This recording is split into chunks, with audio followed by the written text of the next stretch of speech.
قیامت کے دن باطن کا انکشاف اور نقابوں کا گرنا۔ قیامت کے ہولناک ترین لمحات اور دلوں پر گہرا اثر ڈالنے والی سختیوں میں سے ایک باطن کا کھل جانا اور ان تمام نقابوں کا گر جانا ہے جن کے پیچھے انسان دنیا میں چھپا رہتا تھا۔ اس دن ظاہری رعب و دبدبہ مکمل طور پر ختم ہو جائے گا اور نام، القاب، عہدوں اور سماجی مرتبوں کی کوئی حیثیت باقی نہیں رہے گی، کیونکہ وہاں میزان یعنی ترازو وہ نہیں ہے جو لوگوں نے دیکھا، بلکہ وہ ہے جو انسان کے دل کی حالت اس کی خلوتوں اور پوشیدہ ارادوں میں تھی۔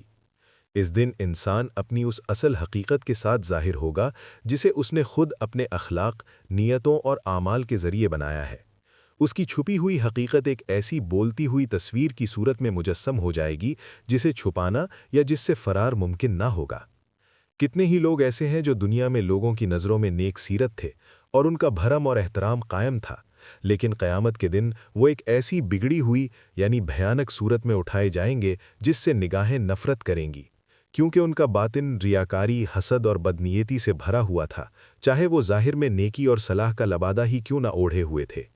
اس وقت انسان کو وہ ادراک ہوگا جو اسے کوئی فائدہ نہ دے گا۔ وہ جان لے گا کہ وہ صرف لوگوں کو ہی دھوکہ نہیں دے رہا تھا، بلکہ حقیقت میں خود کو دھوکہ دے رہا تھا۔ وہ نقاب جس کے ساتھ وہ برسوں جیتا رہا ایک لمحے میں گر گیا تاکہ حقیقت جیسی ہے ویسی ہی نظر آئے، بغیر کسی بناوٹ اور پردے کے۔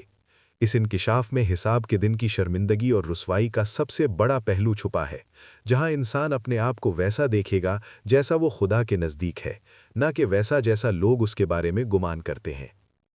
خلاصہ کلام: سید دستغیب صاحب ہمیں متنبہ کر رہے ہیں کہ ظاہری شخصیت فانی ہے، دنیاوی القاب اور شہرت قیامت میں کام نہیں آئیں گے۔